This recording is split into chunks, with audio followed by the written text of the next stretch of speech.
be easy to Penny in the comment section, guys. I mean, she's a good, kind, gentle person. So I can already hear the comment section. What a load of rubbish! They could tell me I don't care because, see, they didn't experience it. I don't blame them if they don't believe it. You know, I don't want to believe everything everybody tells me either.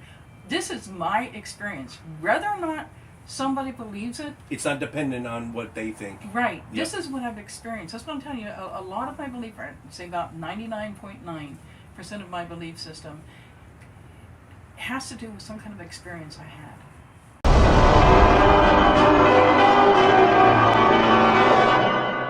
Hi, this is Shelley Siegel, and you are watching Atheist Edge. Really? When you eat meat, you feel bad? Is that? If I eat, do you physically feel bad, or is it a moral dilemma? It's physically. I don't. As much as I love animals, I don't have a moral dilemma because my thing is they're dead. I'm not hurting them. They've already. Though you know, I don't really care for how some of these places treat the animals. You know. Factory farming and the way they're raised. I don't care for that at all. Yeah. But and slaughter methods. Yeah, but my diet is not very well. And I know that several years ago, back when my late husband was still alive, we had kind of a contest with my mother and my daughter on reducing weight. And I was winning. And what I did was really pretty much gave up meat and pasta. Those heavy carbs, pasta, rice, potatoes. I'm trying to do the same thing. Potatoes are hard. Mm-hmm. I'm going to tell you something. My son, I showed him, I wrote down the name here so I don't forget it. I showed him that interview you did with Janice Shelby. I was showing him that part where you were telling her, I told him, I says, watch the look on her face when you tell her the name of my channel. And so he was watching it, and then he looked at me, he says, Mom, he's going to eat you alive. I says, no, he can't do that. And he says, why? I says, he's a vegetarian. That's good. Some of these questions might be a little hard. Hey, we're not a hard-hitting show, so Holistic Liberty is not just a YouTube channel, right? It's your business that you run. I looked you up a little bit, did just a little bit of research. I didn't go in depth, but psychic. Do you offer psychic readings and hypnosis? Those are the two I want to talk about. As far as psychic, I'm actually thinking about taking that off. Okay. I'm a strong believer in energy, and as far as anything psychic, that just has the ability to be able to connect with energy. Okay. People take it out of context. The reason I'm thinking about taking it off is, number one, you have to be able to connect with somebody before you could read them. I'm sure you've connected with somebody and been able to tell a lot about them, you know. Yeah. And if you're not connecting, you're not going to get anywhere. I don't have anything against psychics or anything like that. I have done psychic work, but I have found that, working for different companies, I'm a very ethical person as far as I don't like ripping people off. And like the phone psychic work I did before, I didn't last very long with that because they're like, just tell them what they want to hear. And I don't, that's wrong. These people, they contact psychics, they want to, they're looking for a deep counseling, so to speak. Okay, someone who can connect to some mystical world and know more about them and tell them the future and give them suggestions on what to do and stuff like that. And that's not really where I want to go with this. So psychic energy, first off, I guess we're going to have to define it. First off, does it, obviously it exists. You think it exists? Not in the context that other people think it exists. Okay, can you look at someone's palm and know what's going to happen to them? Me, no. All right, but other people can. I don't know. Oh, okay. Yeah, I can't speak for them. Can those tarot cards, do those give you some insight? I have used tarot cards. There's a funny story how I got my first deck of tarot cards. But I have used tarot cards, and there is no magic in the cards. I says everything is energy, okay? And it's just being able to connect with the energy of the card or the energy of the person. It's just nothing more than a tool to use. But there's no real magic in it. It's just knowing, like, the best way I can describe it, it's an energy thing. An energy emanating from, like their aura, an energy coming from them. Where's this energy deriving? Is it coming off of that your subject? Well, is it in the air? Is it always around? Do they need to be sitting right next to you? well, when I've done the readings over the phone, of course they didn't need to be sitting next to me, but I mostly went by their voice. I could feel the energy on their voice. You know, energy. Okay, I was writing down stuff here. Okay. I knew you were going to ask me about energy. Let's go there. Oh, first, before we get any farther, Okay. talk about what is holistic liberty. I watched every video on your YouTube channel. Oh, no. You got about what 10 or Something you got like a that. dozen or so, and most of it outdoor camping and stuff. But you said you were planning on uploading more, creating more content, which would be great. And I love your editing work. So that you're off to a great start. Excepting I don't have that computer anymore to have that editing program. My computer boy. broke. But Holistic Liberty is your business also. It's not just a YouTube channel. Right. And so the link to that will be in the description section. The Energy. yeah. Okay, I'm going to talk about, because I'm, trying to get into the science of this, and, the average body has 50 trillion cells, okay? And in each cell there is 0.7 volts of electrical potential. That would be 3.5 trillion volts of electrical potential in the body. That would equal about 3 billion 12-volt batteries of potential in your life, okay? This is in your body. This is energy in your body that can be measured. If you get into the heart, I don't know if you've ever heard of the Heart Math Institute. No. Okay, I bought a book one time, Heart Math, and then ever since then, like other, I guess you could say, gurus that I got into have mentioned Heart Math Institute. Okay, and they measure they do experiments on the brain and the heart, and with that, they have discovered that the electrical field of the heart is 60 times greater in aptitude than the electrical field of the brain. They can actually measure this field up to 3 feet or maybe even further from the human body. So the energy does go out. Okay. Of course, we're sitting here. I have no way of fact checking that, but on your screen, maybe you'll see some stuff. I'll do some fact checking on the fly. I know that you describe all the potential electrical energy in your body. The actual electrical field at any given time is far less than that. That's actually firing, right? At any given time, far less electricity than that number, that huge number you pointed out, is actually emanating from our body at any given time. Well, I don't know others know about Right. it, but this is, when I'm talking about everything is energy. All right, let's assume that's all true, Penny. The heart, the brain, all your neurons are firing, your synapses are firing, you're emitting electricity. What can you do with this energy if you're sitting 3 feet from me, as opposed to if you're on the phone? What could you do if you're picking up that energy, sitting as close as we are right now? How can you tap into that? There are people who can do this much better than me, but there are people who are just a lot more sensitive or a lot more observant to this energy.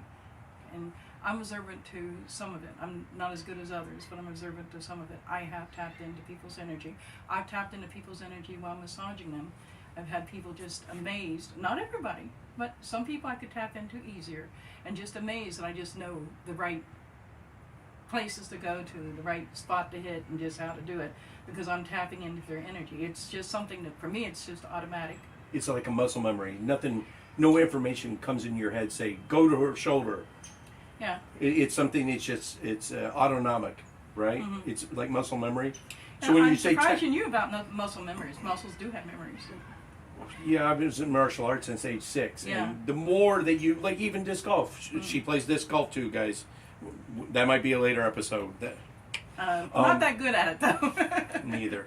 What was I saying? Muscle memory, like with martial arts or disc golf, if you throw the same way every time. So, yeah, with that. But when you say you can tap into this energy, like what's actually entering your mind? Like how do you know when you've tapped in? What does it feel like? I can feel it in my heart. Literally in your I could feel it in your in heart. my heart. I mean, there are energy centers in your body. I know it because I have felt them. You can close yourself to those energy centers if you don't want to believe it. But you can open yourself to it. There are energy centers in your body. Chakras? Well, yeah, chakras. You know, when I first heard about chakras, I was kind of like, yeah, right. I don't know if you can tell, but I'm highly skeptical. Right, I know. I was like that too. Yeah, right. The The things that I believe, it's not because somebody told me that and I said, oh, you know, that's cool, I'm going to believe it. It is because of my own experiences. Okay? Like, long time ago, several years back, I had a crick in my neck and my shoulder. I could barely move. I was like that for several days. And I was going to a Ouija church in Garland. And there was a woman there who was a pagan. And she says, well, let me do some energy work on that. And I remember thinking, okay, go ahead. I mean, you're not going to hurt me, right? She never touched me. But I could feel something pulling from me. And all of a sudden, I just felt better. I didn't know how to explain it. But then as I started learning more and more about energy and the body and how the body stores energy and the heart and all this and that, then I came to a better understanding of it. What was she just rubbing out your aura? You said she never touched you.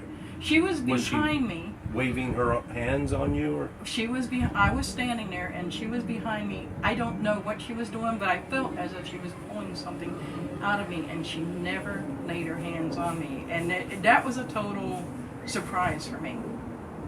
That's when I was like, okay, maybe I need to be a little bit more open-minded about these things, because I'm actually experiencing them. But the thing is you can accept or reject it too. okay.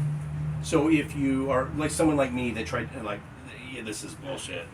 I'm not going to get anything out of it because I'm not in the Because right frame of mind. you're rejecting it. Yeah. I mean, Okay. you can't force a healing on someone. All right. If you know, if you could, everybody would be healed because everybody would be like, I'm gonna heal you. Are whether you like it or you not. are you special?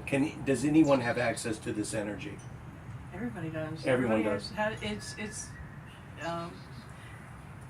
I'm special in my own way, but Right. Unique in the fact that you have the ability to tap into this energy. Anyone can. anyone do can if they open themselves up to it. You Oh. could if you open yourself up to it. I am not special in that way. it. Penny, Ragan, you go to this church. Its services are on Sunday. Mm-hmm.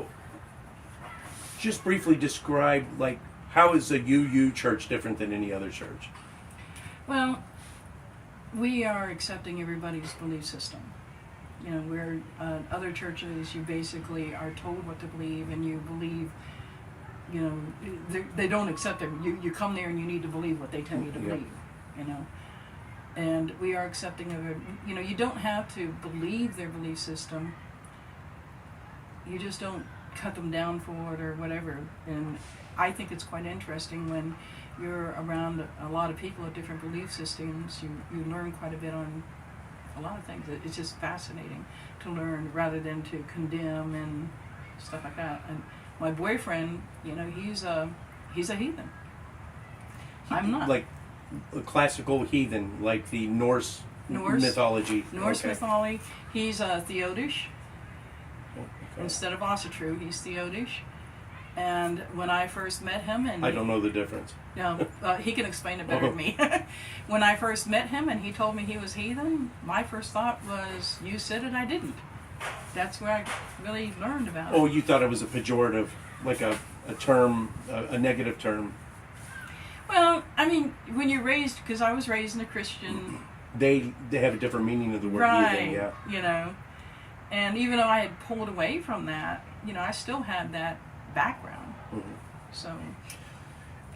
There's inside there's a coexist sign. There's LGBT. There's a gay pride flag. It's very UU churches are very progressive and LGBT friendly. Mm-hmm. You said it's open to all different belief systems. What if someone came in from a different church, like a really fundamentalist, hardcore, you know, mainstream church, and they still believe that gays are going to burn in hell? Is there a place for them here? Yes. Yes. Mm-hmm. Okay. I don't have a response to that. I wasn't expecting that, but someone, I wouldn't say filled with hate, but someone indoctrinated in old school Christianity that is totally antithetical to the way you guys do business. You're not gonna. Would you try to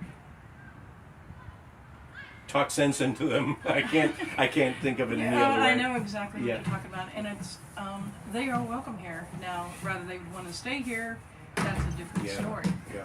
Okay, it's not, if they came in and started preaching at us or cutting us down or something like that, then something may have to be said to them. Yeah. But as long as they are open to what other people believe, they don't have to believe it, but as long as they are open and not condemning, they are welcome here.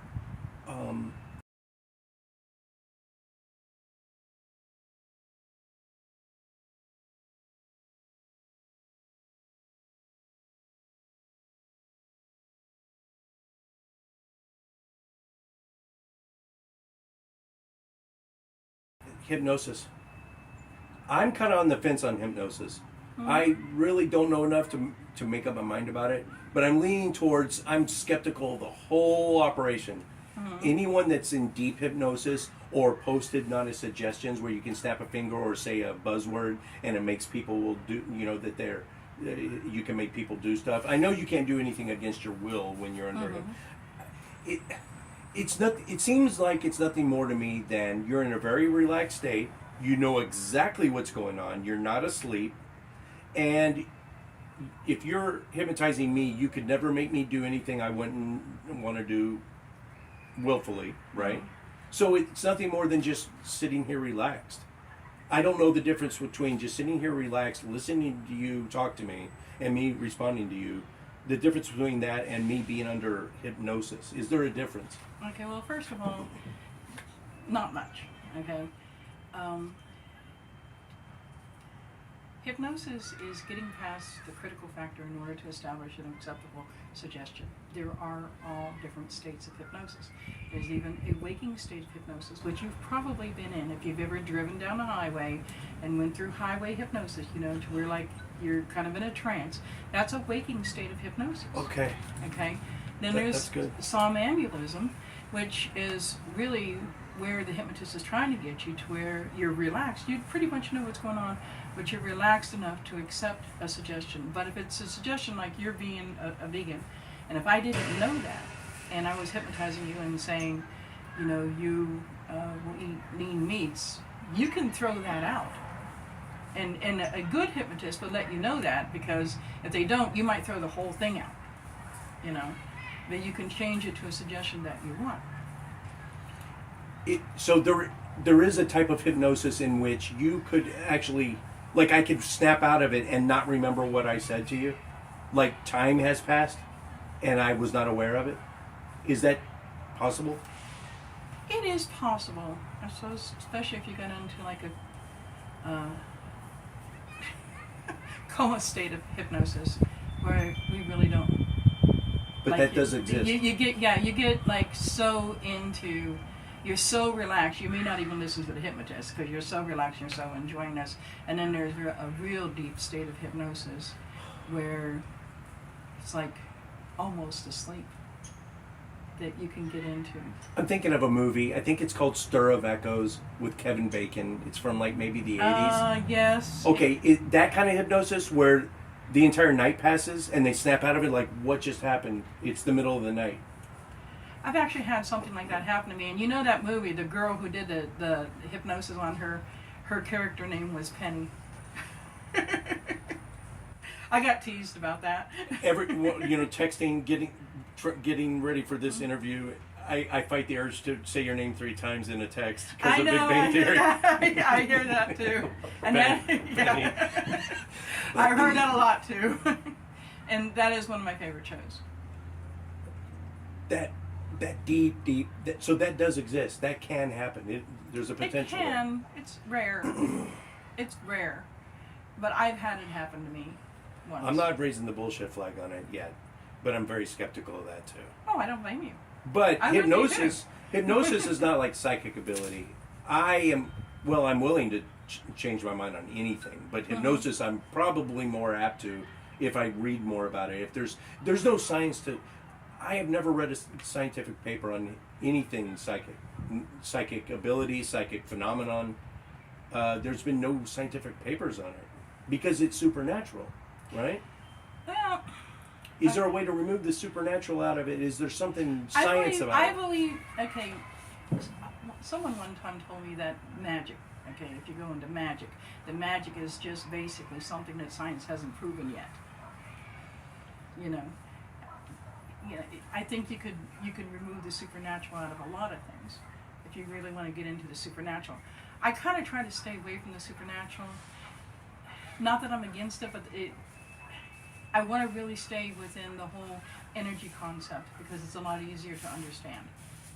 Okay, psychic phenomena. It's just it's all based on science. It's just science we don't know yet. That's what you're saying, right? I'm just saying that science hasn't discovered it yet. Testable though. There's been no experiments where, like, you know, James Randi. You've heard of the James Randi Foundation? He started off as a magician. Now he just goes and, well, he's very prolific. He's an atheist, and he's had $1 million challenge for decades, where it's a standing $1 million challenge. Anyone that comes up, he and whoever accepts the challenge will accept the terms of the experiment. Then the experiment is conducted to test his psychic ability. I have heard that. They've tested the dowsers, the divining rods to find water. They've tested people, telekinetics, who can supposedly move things with their minds. The $1 million has not been claimed yet, and numerous people have attempted to win that $1 million by testing. It's not. It prove me wrong. Is it testable? Testable would be hard. Controlled atmosphere. Okay, not everything is controlled. Once you take something out of it, energy changes. You know, I knew someone who dowsed for water, and I was amazed. People called on him all the time for, you know, dowsing for water to dig a well. He was always successful. But if he were put under lab conditions to do it, you're saying he may not be able to do it. Right. And then there's always test anxiety too. Test anxiety, right? Yeah. But okay, you know, sometimes controlled conditions can just mess up the whole thing because not everything is controlled. But it seems like there should be at least one person that lacks test anxiety and can perform under lab conditions. There has to be at least someone out there that can. Oh, I hope they find them. All right. When I gave that talk a couple weeks back, at some point during the talk, I asked, because every Universalist Unitarian church I go to, I ask them, I like to know what percentage are like me, like full-on non-believers, right? And so I asked the group, and some people raised their hands, some didn't. It was roughly half the room, right? When I asked who's a non-believer, you kind of did this. You kind of went, yeah. So body language talk is about everything. that. Yeah. Body language is everything. Yeah. So okay? you kind of are. So where are you religiously? Right, not religious At all. Religion to me kind of puts you in a box and then limits you from being able to grow. I don't like anybody telling me what to think. I like to grow on my own. As far as I was like, and it's because if I was full on atheist, I'd be like, me. That's me. It's because the definition of God, or the religious definition of God, no, I don't believe in that. I don't believe there's this man in the sky about ready to hit me with lightning if I do something wrong. I've read through the Bible, actually Old Testament 3 times, New Testament 4 times. And back then I was a Christian and read it with Christian bias until I started discovering that, wait a minute, there are a lot of things that are not right here. And they can't explain it to you. And, you know, I actually broke down in tears and actually literally went into a closet to hide away from the family crying. I want to know what the truth is. And I always say that had I known when I got out of the closet what I was going to discover, I may have jumped back into it. But, you know, it comes to you as you're willing to accept it. And, you know, I went from the Baptist Christian to more of a charismatic Christian to getting out of the Christian religion to trying other religions, and I was always tweaking them. And then I finally decided I don't need religion. I don't need religion to tell me what to think. And my search is actually for truth. You know, inner truth. Everybody seems to have a different That's truth. good. But that's my search. And wherever it takes me, that's where I'm going to go. And if I end up becoming full-on atheist, you know, so be it. But if I don't, so be it. But this is where I am at now. Let's try to nail it down a little bit more specific. Maybe not a bearded guy in the sky that's going to throw lightning bolts at you, but is there, do you believe in at least kind of a deistic God, as in there's at least some sort of, maybe not supernatural, some sort of, I don't like saying higher intelligence, because aliens could be, they could be far more advanced, so they so technically... you believe in aliens. I believe the possibility exists. I haven't seen any. I do too. There's I believe no the evidence possibility, of it. but that's it. Yeah. Yeah, and it'd be such a waste of space that this one planet. So Yeah, that's how I think. But not necessarily supernatural, but a powerful intelligence that created us. Let's start there. Okay. Or maybe looks out for our well-being. You know, I was looking up a lot of stuff on YouTube, and I had discovered that Neil deGrasse Tyson had actually said, and this totally surprised me, that in the West, 40% of scientists believed in a personal God of some sort, and that surprised me. I'm like, that really surprised me. They believed in some kind of a source that listens to them or something like that. Now, this isn't all scientists, but the National Academy of Scientists, 97% atheist. I'm more out to believe that, you know, and when I heard that, I was like, are you sure? You know. And, you know, the Spinoza, Einstein, the deistic God, well, anytime deists, not deists, pantheists, they were pantheists. Whenever they mention God, it's not in a supernatural sense. It's not in there's a supernatural or an intelligent agent that's looking out for us. It's more of just, it's a way broader, you know, as the universe is our God, you know, and there's something spiritual about the universe. It has you can be, Richard Dawkins said that pantheism is just sexed up atheism, and deism is watered down theism. Okay. So yeah, there's fine lines there. So, well, back to an intelligent agent. Okay. My belief, as I keep talking about energy, okay, energy has always existed. Energy never dies, it just transforms from one form of energy into another. Okay. And my belief is basically that we are all part of this great, I guess if you were going into the Hermetics, the all, you know, everything. We are all part of this great energy, all part of the whole.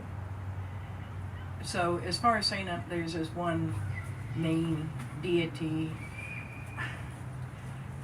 I think we're just part of this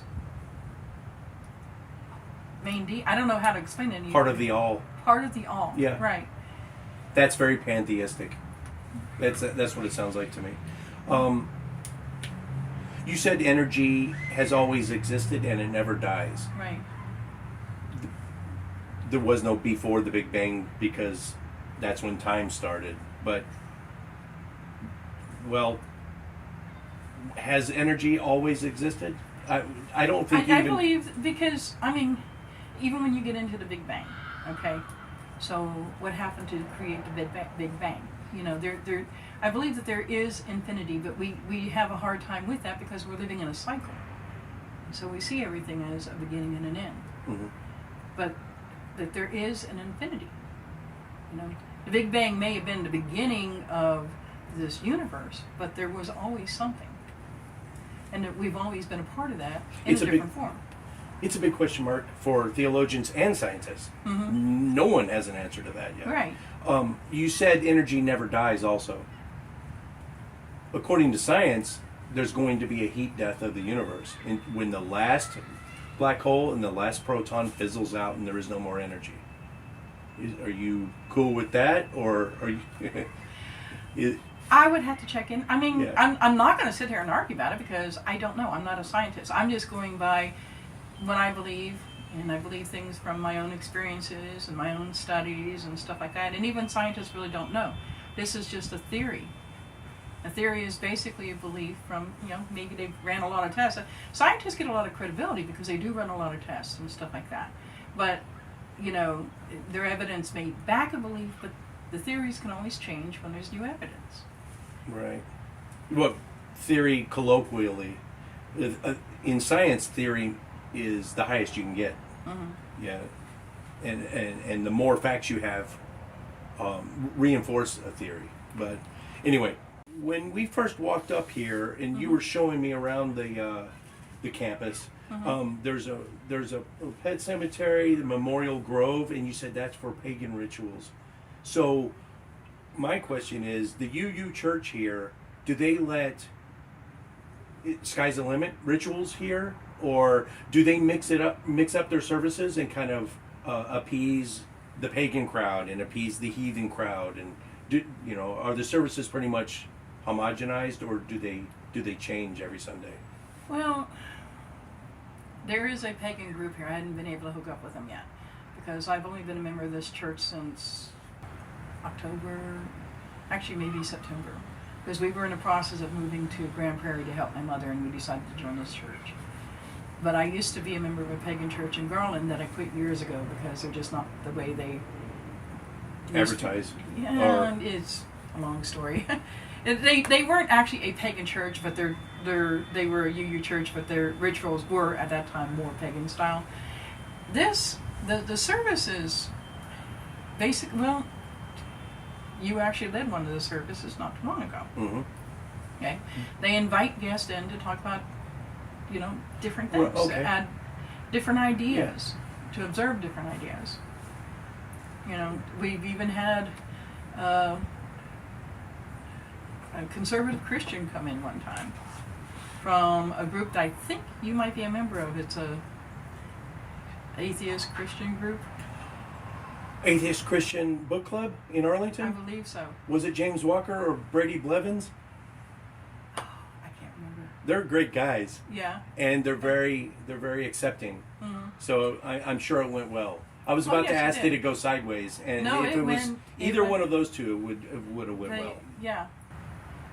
It went well. I have a hard time with names, but if I seen his face, I would know him. But it went very well.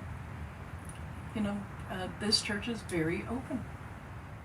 You were saying atheist religion. Atheist isn't a religion. Atheism? No. It's a religious demographic that the Pew, when a Pew poll is done, Mm-hmm. if you're non-religious, agnostic, humanist, secularist, atheist, that's part of the religious polling. So we are a religious demographic. Mm-hmm. I think next to the Mormons, we are the fastest growing religious demographic. When I was a kid, we were 4% of the population, and now we're in the ballpark of 23% of the population, which is crazy. Mm-hmm. I think the Mormons are growing faster than us, though. Oh, that's sad. And Islam is growing pretty fast. Yeah. But all forms of Christianity are taking a nosedive right now. Yeah. Well, I think they really haven't proven themselves very well. Now, I'm not going to say that about all Christians because there are a lot of Christians that are very good people, would not judge you. But as someone who self-identifies as pagan but not religious, and I say pagan because I believe in the earth-centered, honoring your earth, taking care of the earth. It's a gift. We should honor it. But I am not a part of any pagan religion. I have been called the demon seed, child of the devil, stuff like that. And so you run across the cruel Christians, and then you run across someone like, what's their problem? So I can't judge them all. What is your definition of religion? A structured method of promoting a particular view regarding one or more intelligent supernatural agents. I think That's a long definition. I think that pretty much covers all religions. Mm-hmm. Well, no, it doesn't cover Jainists, I don't know if they, Shinto, they have lots of, they're polytheistic, but they don't look at gods the same way as Hindus. No, Hindus actually have God. Buddhists, you can be an atheist Buddhist. They don't worship the same way, like in the classical sense. So I don't know a definition of religion that would cover all of them. But seems to me, when you boil it all down, it's belief in one or more of the following: a super intelligent agent that created us, or looks out for our well-being, or controls the fundamental workings of the universe. Oh, okay. And what got you to turn away from religion? I never had it. You know, for some reason I thought you were raised in a religious family. I said in my talk that my parents were pretty hardcore Southern Baptists, and it never took for me. It never took for you? Yeah, okay. By age 6, it's a long story. I got kicked out of Vacation Bible School for asking too many questions. By age 8, I never prayed once in my life. Oh, really? Yeah. This is your interview, Penny. Damn you. Okay. Paganism. What? Okay. So it's a very pantheistic view, and that's how you define your paganism. But there are pagan gods. Yeah. So are those actual physical agents? Maybe for the people in the pagan religion. Not for me. I don't worship any pagan god or goddess. When I connect, it's not to a god. I even hate to use the word God because it's been so abused, you know. It's just this physical feeling that I have, and a feeling of gratitude and love, you know. And when you learn how to do the heart-brain connection kind of thing, you know, when you can just, you know, connect with your heart and you just feel gratitude and love, and I don't know how to explain it. It's a wonderful feeling. Or if I'm having problems in my life and I'm beginning to feel anger or disappointment or depressed, you know, I'm not going to cut someone down, you know, because they're not always loving or always whatever. You know, I'm not one of those kind of people, because we have a reason for feeling anger, but I don't like to live in that or live in that anger mindset. So I get inside myself, so to speak, just like, okay, what am I really feeling? Why am I really angry? A lot of times I discovered that I may think I'm angry at someone else, I'm really angry at myself. And I learn a lot more about myself, and then I have this connection. And I'll talk, and people might think I'm talking to God if they heard me. I'm usually alone. But I'm like, you know, hey, whatever. It's just me being able to put something in words. But when you're connecting with this all, it doesn't actually speak words. You connect with feeling, which comes from the heart. The heart has a mind of its own. Well, the stomach has like a gut brain. That's right. There's a gut brain in the stomach, and it produces like serotonin and dopamine and all that fun blows stuff. my mind. Doesn't it? It does. Yeah. It does rudimentary things on its own without needing your actual brain. Right. That blows me away. I don't know about the heart. Yes. In heart math. Now, you talk about quantum physics and quantum mechanics quite a bit in here. Oh, I love quantum physics. Sure, but we fall into that. You know, Deepak Chopra also loves to use the word quantum everything, and he misuses the hell out of that word. Yeah. Because it's a specific field of physics, and he broadens the definition of quanta to where the word becomes meaningless. Yeah, I like those too. I like watching YouTube documentaries about gravity and time dilation. That's interesting as hell. If I had to force you to make a decision, though, Penny,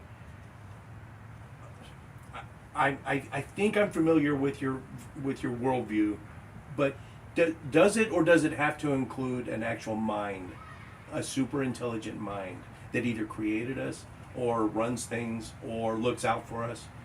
As far as your worldview goes, not required, right? Your nature and your love and kindness and all is one and it seems to me it doesn't, in your mind, require an intelligent agent. I mean, there's, like I said, there's no God. I mean, there's no. You heard it here first. There's no God. She said it. Well, I mean, in a sense, like, there's no great thing that has all these rules. And for me, I mean, it's so confining. I can't imagine any, supposing, God is supposed to be this loving parent, just telling your child that they have to hate their own body or stuff like that. That sickens me. And it's amazing when you think about it, how society is pretty much run off of this stuff. Yes, very, very restrictive, obviously man-made rules. Obviously man-made rules.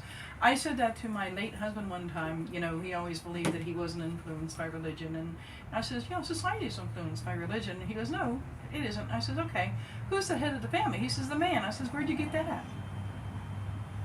And he had to think about that.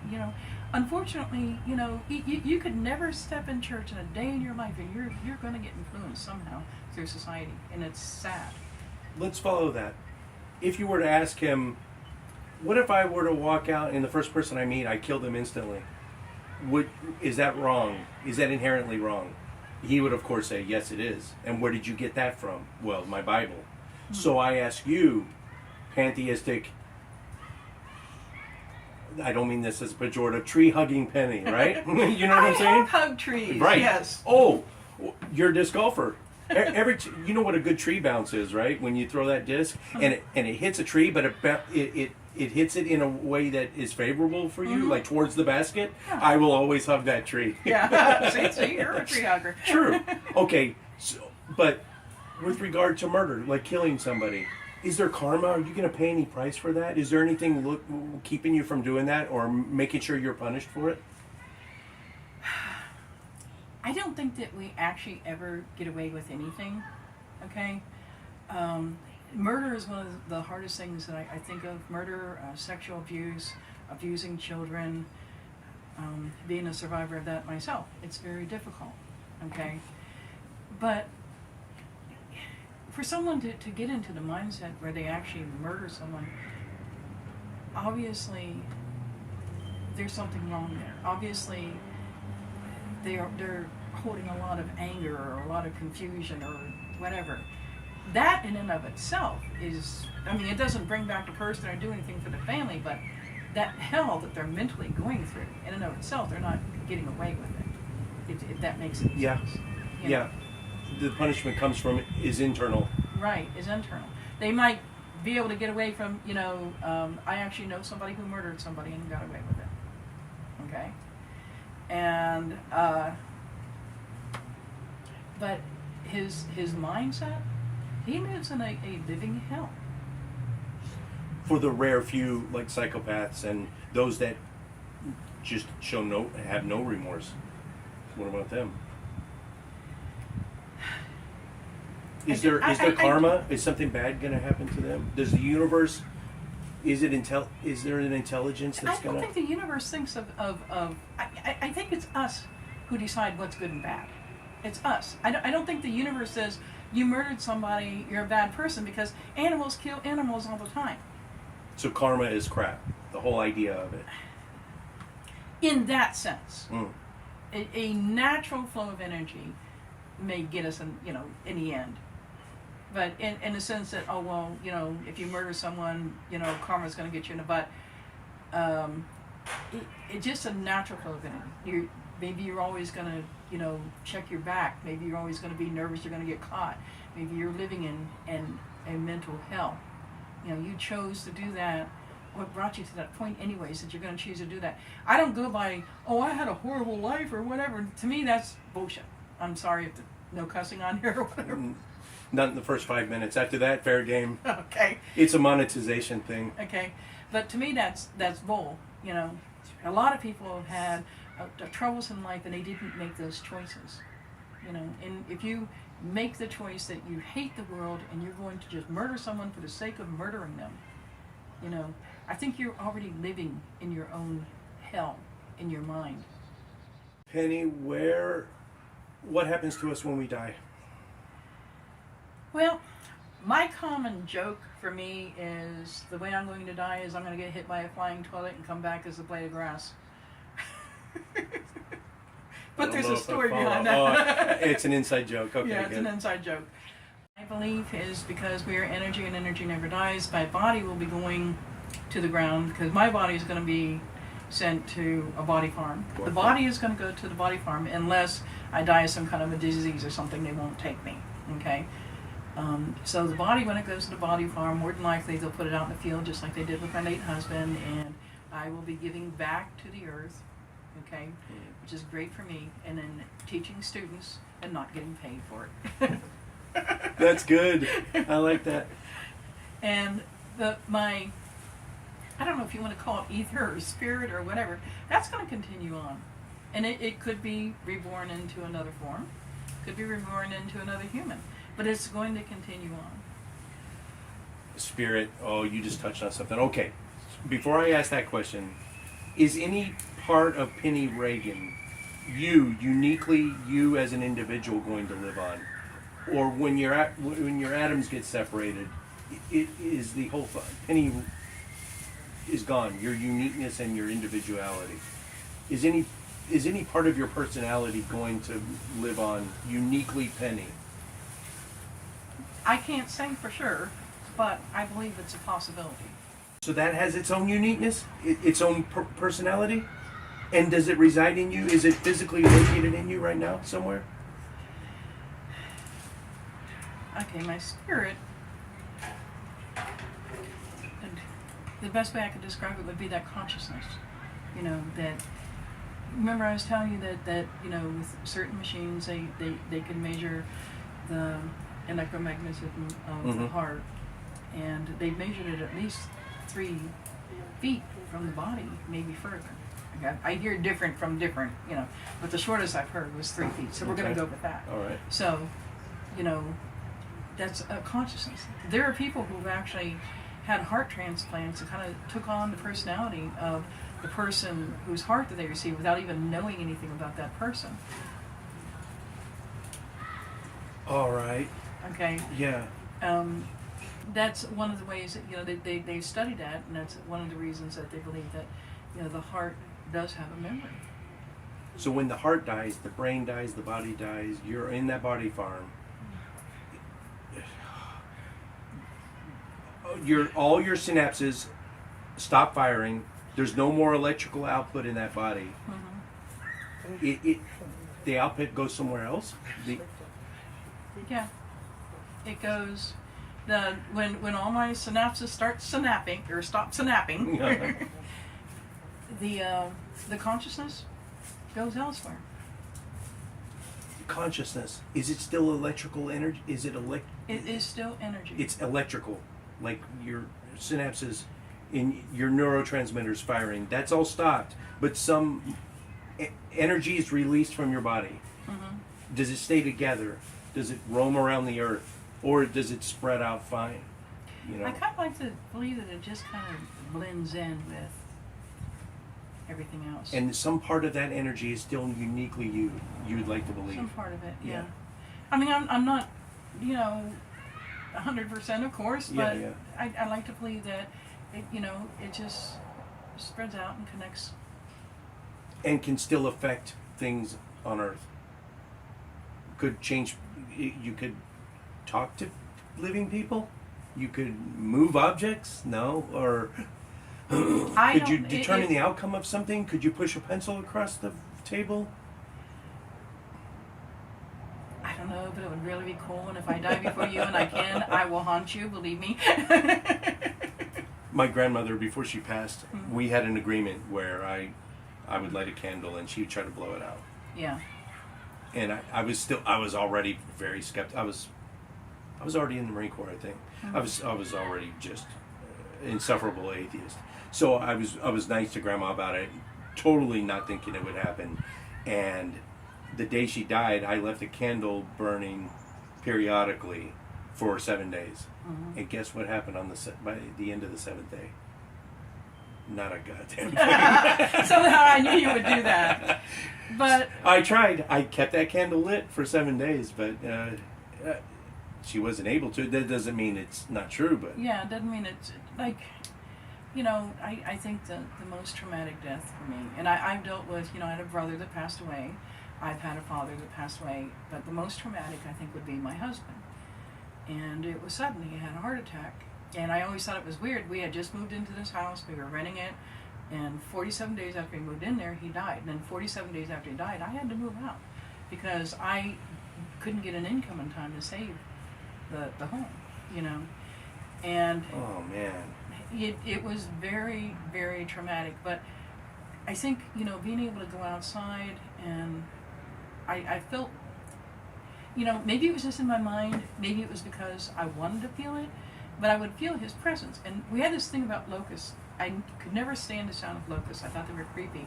He loved the sound of locusts. And he had told me a story one time where he's seen a locust, I think, get attacked by another insect or a bird or something in midair. So, you know, he had died on June 19th, 2013. Our anniversary was on the 21st. Our anniversary is June 19th. Oh, that's weird. That's weird. But our anniversary was on the 21st. And the Monday before he died, I looked at Tom and I said, you know, our anniversary is on the 21st, on Friday. He said, okay. And I said, do you know what I want? He said, what? I said, I want you. And I've never in my mind seen anybody go that far out of the way to not give you an anniversary present. Oh, God. I figured we needed something to laugh about. Oh, my God. I could do that now, but back then I couldn't. But it was very traumatic for me. Yes. So as far as the locust story, I kept hearing something saying, in my mind or whatever, go outside, go outside, go outside. And I went outside, and outside we had, you know, two of those like camping chairs, and one of them had a cigarette burn in it, and I just kind of sat beside it because he smoked. And I seen on that chair was the wing of a locust. And when I went outside, because all the locusts were doing their thing, and they stopped. They just suddenly stopped. And I picked up this wing, and I was looking at it, and then I put it down on the table beside me, and the wind just gently picked it up. And all during the time I was outside, the locust did not make a sound. But when I went back in, they started up again. And I've always believed it, and that way he was telling me he was there. Whether or not it's true, I don't know. But it was very comforting for me. Be easy to Penny in the comment section, guys. I mean, she's a good, kind, gentle person. So I can already hear the comment section. What a That's load of fine. Rubbish. They could tell me, I don't care, because see, they didn't experience it. I don't blame them if they Yes. don't believe it. You know, I don't want to believe everything everybody tells me either. This is my experience. Whether or not somebody believes it, It's not dependent on what they think. right. Yep. This is what I've experienced. That's what I'm telling you. A lot of my belief, I'd say about 99.9% of my belief system, has to do with some kind of experience I had. Now I know why you kind of half-heartedly raised your hand when I asked the non-believers. Mm-hmm. You, aside from, you don't even call it supernatural. Your belief doesn't even require supernatural at all, because you think it's all could be scientifically proven at a later date. Right. Right. You know, science has gone It's not. far. Yeah. So a lot of what, aside from the psychic energy and auras and the hypnosis, you sound very much like an atheist already. And also, I kind of like to go by the Hermetic laws. I don't know if you've ever heard of that. That's the snake and the doctors, the Hippocratic medical, Oath. Yeah. Yeah, the Hermetic laws. The Yeah. Hermes Trismegistus. Well, it's they have to take an oath before they can start practicing medicine. And it's basically kind of like the Satanists: do no harm. Yeah. Always try to be there for people. But the Hermetic laws derived from Hermes Trismegistus, who lived thousands of years ago, long before Christ. Mm. If Christ lived, he was a man. That's all I gotta say. But Well, my fans are split. Half of them don't even think he existed as a mortal human, Right. and the other half think, yeah, he was a man. It's based on there was an actual historical Jesus, but he didn't have the superpowers. Right. Yeah. I don't know if Christ lived or not. I know that as far as a deity born on December 25th, there was a pagan deity, and it wasn't Jesus. You know. And So- it wasn't Mithra. If people use Mithra as their example, that wasn't a good one. There's other better ones. There's a lot of them out Zoroaster, there. Zoroaster. Yeah. Yeah, Yeah. there's others. But Hermes Trismegistus lived thousands of years ago, and very, very wise man, not a god.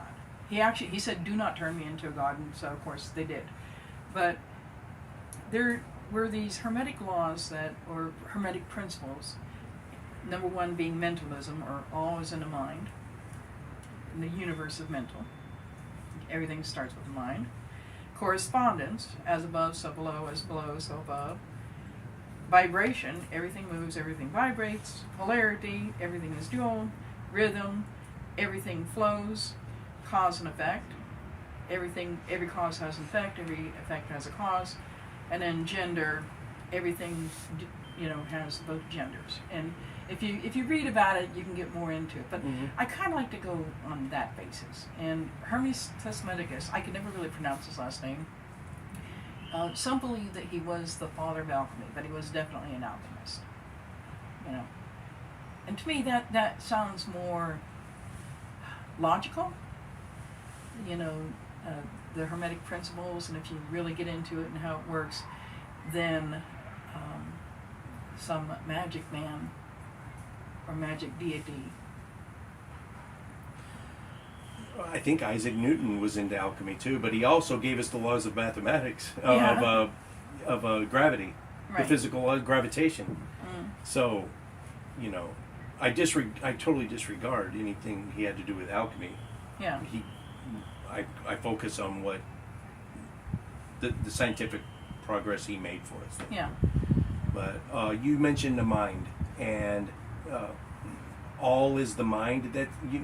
I don't know if you're familiar with the term solipsism. To be a solipsist is someone that thinks that. Correct me if I'm wrong in the comments. I think a hard solipsist thinks that basically they're the only mind in the universe, and everyone else is like a figment of their imagination. That's not what you're talking about. No. With regard to mind, though, how is mind different from the brain? For me, mind is just the physical processes of the brain, the storing of the memory. It's all electrochemical. When you die, your memories are electrochemically stored. They're gone. There is no more memory. I see, but but also the heart has a mind. And when the heart gut dies, has a mind. right? Everything has a mind, but it like you said, it's all electrical energy. Yeah. But it doesn't just disappear. It just converts into something else And it's still able to function after death. in a different way. Oh, okay. I know, getting into my mind is scary. What else? The but paganism. it's fun. But it's fun. There's a fun aspect to it, especially the Satanists. I've had Satanists on the show, and I poke a little fun because I just call them atheists who like to cosplay. Yeah. Most of them are just hardcore atheists, and Yeah. they like to wear, gothic outfits. Yeah. I know there's much more to it than that, so don't crucify me in the comments. But there's a fun factor to it too. Uh-huh. And it's fun to think that Ouija boards work and people are I think if you break it all down, though, I think it's a load of rubbish. There's always one of you 3 or 4 pushing that little Ouija board thing around. I believe that too. I actually have a Ouija board. It never worked. I bought one for the fun of it, just out of curiosity. Never worked. One of Brady Blevins, we talked about him earlier, one of the members of the Atheist Christian Book Club. Uh-huh. If he's the one that came to do your talk, I've had him on the show several times, and we did one on Ouija boards. and he firmly believes it is a portal to demons, demonic spirits, demonic forces, and it should never be. No, kids should definitely not be messing around with that. It's dangerous. I've never had anything demonic come out of the Ouija board that I bought. It just, the only way it went from one letter to the other is if I pushed it there. It just never worked. You know, I bought it just for fun. What I really liked about your channel, it's a lot of outdoor stuff. Very nature, very woodsy, camping, getting in touch. It's right in line with your mindset, I guess. You know, getting in touch with nature. So even if all your what I would call pseudoscientific claims, even if they all turn out to be crap, I think just look at the type of person you are because of it, though. And that's a redeeming quality, if nothing else. You know, you're a good, kind person. I always tell Christians, if you need to believe in Yahweh of the Old and New Testament to be a good person, never stop believing in him. I think it's bullshit, but if you need to believe it, keep doing that, and that, you know. Yeah, but I don't need to believe in that. I'm just kind because it's better. Yeah, the cause and effect is a little different for you. It's better to be kind. It's just better to be kind, period. Being mean gets you nowhere except hated. So what are you going to do on your channel? You're not really actively uploading content regularly, right? Is that going to change? Or? That will change. Right now, my son said that I could use his computer, but he doesn't want me to do a lot with his computer because a lot of his memory is taken up. My boyfriend is currently trying to put Linux on my computer and see if that'll fix it. So if that works, I'll probably do a lot more with that. Awesome. I'm still looking for my camera. You know, we moved, and we got some stuff at my mom's house. We moved in there to take care of her. She has dementia.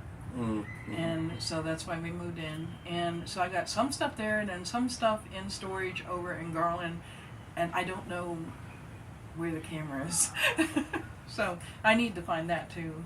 Once you get up and running, what are you going to be just all over the place? Or are you going to try to focus on specific, like just massage therapy, or just camping, or just psychic energy, or what kind of ideas do you have for it? Probably going to sway away from psychic energy. I don't do massages that much anymore because I have osteoarthritis, and especially if somebody's wanting a deep tissue, it hurts. Yeah. You know? That takes a lot out of you. Right, it takes a lot out of me.